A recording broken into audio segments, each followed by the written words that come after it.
Imants Ziedonis, baltā pasaka. Vakar uzkrita pirmais sniegs.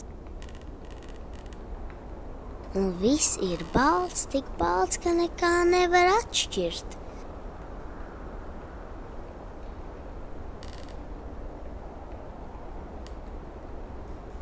Baltā vistiņa izdēja baltu ogu un pazaudēja to sniegā. Baltais gailis dziedāja baltu dziesmu, un tā ieskrēja pažobelē, piesala tur un palika karājoties kā balta lāstaka. Baltajai vāverei piedzima balti vāverēni, ielēca baltajos koka zaros, un vāveri nevar vairs tos atrast.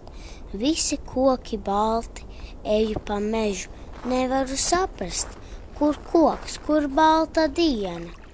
Kauja balta, iemetu spinīgu, izvelku baltu līdaku, uzšķērdu līdakai vēderā, tā ir balts pīlēns, norijusi rīļa. Iespraudu pīlēnam astē šito zīmīti, palaidu, lai lido.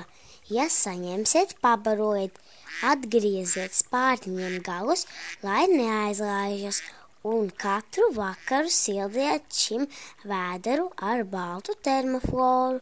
Kad izdēs zelta oliņu, tad man atrakstiet. Mana adrese – Baltais Kurmis Jūrmalā.